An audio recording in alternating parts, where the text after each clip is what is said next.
Olá, que bom ter você mais uma vez comigo para dar sequência ao nosso estudo do Livro dos Espíritos. Eu sou o professor Wagner Klein, professor de Física, terapeuta holístico, e você está no canal Sob Nova Visão.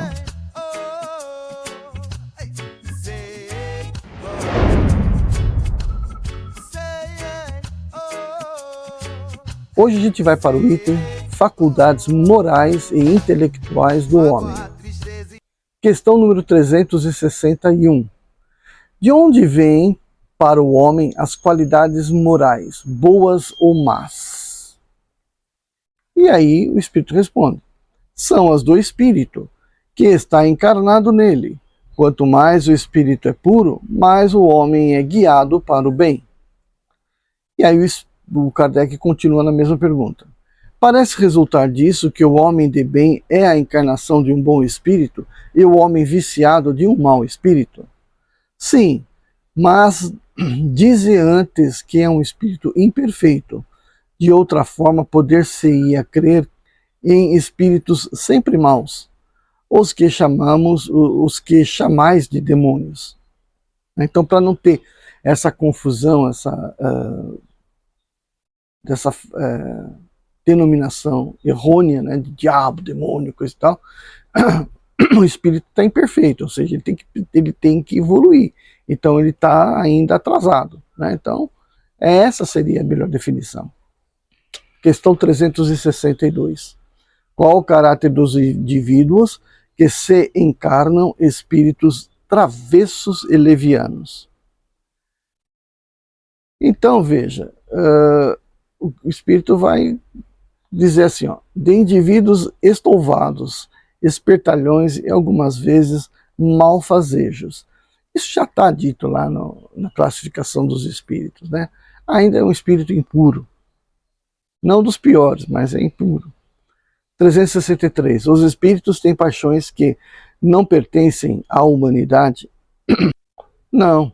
De outro modo, eles vô-las teriam comunicado. 364. É o mesmo espírito que dá ao homem as qualidades morais e as da inteligência? Aí a resposta é trivial, né? Seguramente é o mesmo, e isso em razão do grau que alcançou. Nem tem o homem em si dois espíritos. Então ele não vai poder ter dois espíritos. Questão número 365. Por que homens muito inteligentes que evidenciam em si um espírito superior, algumas vezes, ao mesmo tempo, são profundamente viciados? Resposta do espírito. É que o espírito encarnado não é tão puro, e o homem cede à influência de outros espíritos piores. O espírito progride através de uma insensível caminhada ascendente, mas o progresso não se realiza simultaneamente em todos os sentidos.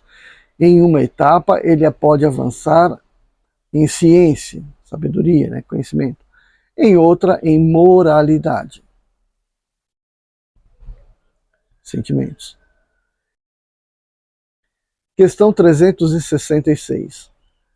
Que pensar da opinião segundo a qual as diferentes faculdades intelectuais e morais do homem seriam o produto de diferentes espíritos encarnados nele, e tendo cada um uma aptidão especial? Responde o espírito. Refletindo, reconhece-se que é absurda. O espírito deve ter todas as aptidões. Para poder progredir, lhe é necessário uma vontade única. Se o homem fosse um amálgama de espíritos, essa vontade não existiria e ele não teria individualidade, pois que, em sua morte, esses espíritos seriam qual um bando de pássaros escapados de uma gaiola.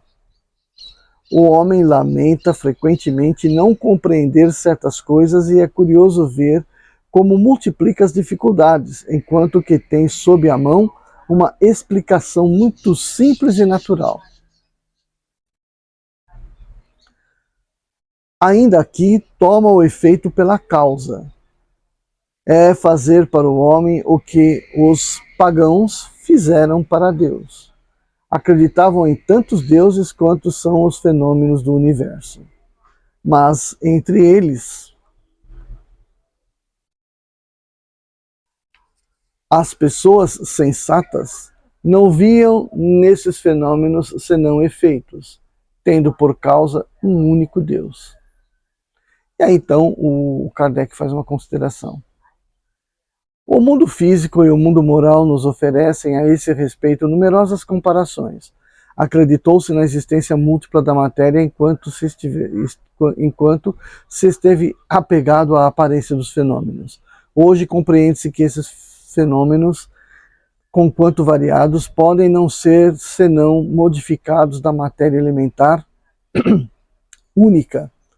As diversas faculdades são manifestações de uma mesma causa, que é a alma ou espírito encarnado, e que de muitas almas, da mesma forma que diferentes sons do órgão são o produto de uma mesma qualidade de ar, e não de outras tantas espécies quantas sejam as dos sons. Resultaria desse sistema que quando um homem perde ou adquire certas aptidões, certas inclinações, isso seria pela ação de outros tantos espíritos que vieram ou que se foram, fazendo dele um ser múltiplo, sem individualidade e, por consequência, sem responsabilidades. É outra contradição aos exemplos tão numerosos de manifestações através dos quais os espíritos provam sua personalidade e sua individualidade e sua identidade. Vamos para um outro item, influência do organismo, é bastante curtinho. 367. O espírito unindo-se ao corpo identifica-se com a matéria? Então a resposta é: a matéria não é senão um envoltório do espírito, como o vestuário é o envoltório do corpo. Unindo-se ao corpo, o espírito conserva os atributos da sua natureza espiritual. 368. O espírito exerce com toda liberdade suas faculdades depois de sua união com o corpo? O exercício das faculdades depende dos órgãos que lhes servem de instrumento.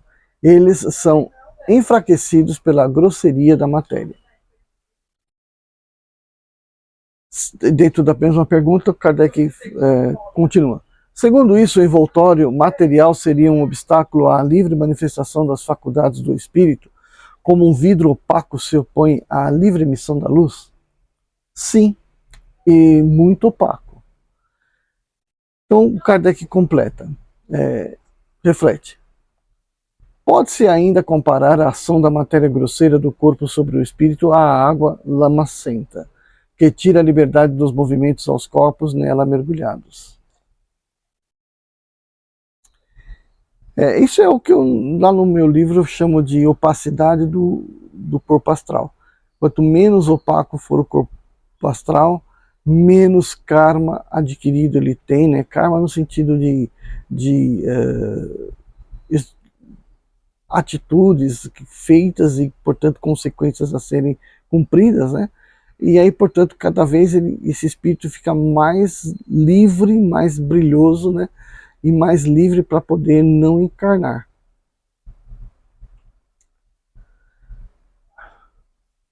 Questão número 369. O livre exercício das faculdades da alma está subordinado ao desenvolvimento dos órgãos? Resposta. Os órgãos são os instrumentos de manifestação das faculdades da alma. Essas manifestações se encontram subordinadas ao desenvolvimento e ao grau de perfeição desses mesmos órgãos, com a boa qualidade de um trabalho à boa qualidade da ferramenta.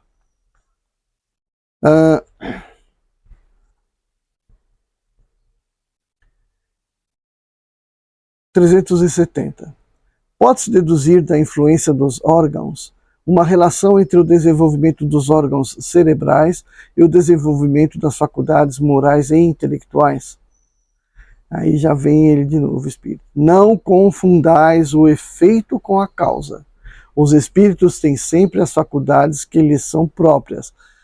Ora não são os órgãos que dão as faculdades, mas as faculdades que conduzem o desenvolvimento dos órgãos.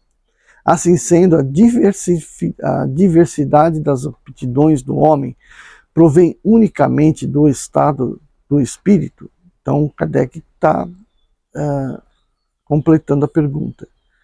E aí o espírito responde: unicamente não é toda a exatidão do fato.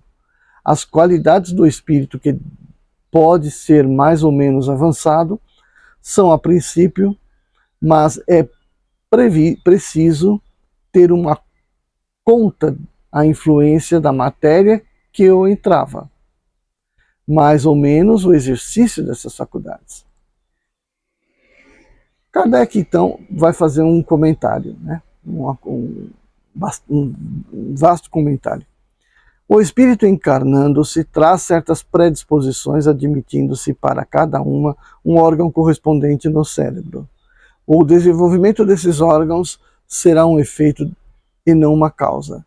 Se as faculdades se originassem nesses órgãos, o homem seria máquina sem livre-arbítrio e sem responsabilidade de seus atos. Seria preciso admitir que os maiores gênios, sábios, poetas, artistas, não são gênios senão porque o acaso lhes deu órgãos especiais, de que se seguiria que esses órgãos não poderiam ser gênios, e o último imbecil poderia ser um Newton, um Virgílio ou um Rafael. Se estivesse provido de certos órgãos, suposição mais absurda quando se aplica às qualidades morais. Assim, segundo esse sistema, São Vicente de Paulo, dotado de natureza de tal ou tal órgão, poderia ter sido celerado e não faltaria ao maior celerado, senão um órgão para ser São Vicente de Paulo. Admitir, ao contrário, que os órgãos especiais, se é que existam, são consequentes e se desenvolvem pelo exercício da faculdade, com os músculos pelo movimento, e vós não tereis nada irracional. Façamos uma comparação trivial, por ser verdadeira, por certos sinais fisionômicos, reconheceis o homem dado à bebida. São esses sinais que o tornam um ébrio, ou a ebriedade que faz parecer esses sinais. Pode-se dizer que os órgãos recebem o cunho das faculdades. Então aqui a gente vai encerrar mais esse capítulo, né? E aí a gente fica com essa questão, né? O espírito é que vai desenvolver os órgãos conforme as suas faculdades, né? Agora, antes do espírito nascer, quando o órgão o organismo está se formando ainda no ventre materno, de acordo com a escolha, né, de acordo com todo aquele preparo que foi feito antes, para que aquele corpo seja dele, já está implícito aí que alguns órgãos sejam dotados da mais perfeita funcionalidade, né? Então, por exemplo, o que eu quero dizer com isso? Que, por exemplo, Michelangelo vai nascer, certo? Está preparado para nascer. Provavelmente das suas faculdades, que é a pintura, né, a habilidade manual, já faria com que, ao aproximar-se da mãe, né, da mãe não, ao se aproximar do feto que ele vai encarnar, que ele está por encarnar, né, isso já provocaria uma indução de que as habilidades manuais naquela criança deveriam acontecer, deveriam se desenvolver. Então facilitaria que aquele corpo tivesse os órgãos ligados à arte, né, braços, mãos, os músculos, bem feitos, né, porque isso não é uma aprovação. A menos que fosse uma aprovação, a menos que um artista com aprovação quisesse não ter habilidades manuais e continuar sendo um grande artista. Então ele iria desenvolver as suas faculdades artísticas, iriam trabalhar outras partes do corpo, como pés ou boca, para poder mostrar, né, satisfazer aquele karma, ou aquele desejo, né, ou aquela prova que ele estaria realizando. Bom, a gente volta então no próximo vídeo. Não esqueça de deixar o seu like, se inscrever no canal caso você não seja inscrito, compartilhar, tá bom? Fazer um comentário também, né? Ok? Vejo você no próximo vídeo. Tchau, tchau. Deve a tristeza tirar, e por somente alegria. Sei, sei,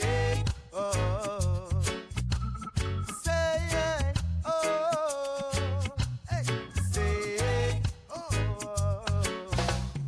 mágoa, tristeza e rancor. Quem gosta ou obsessor se livra da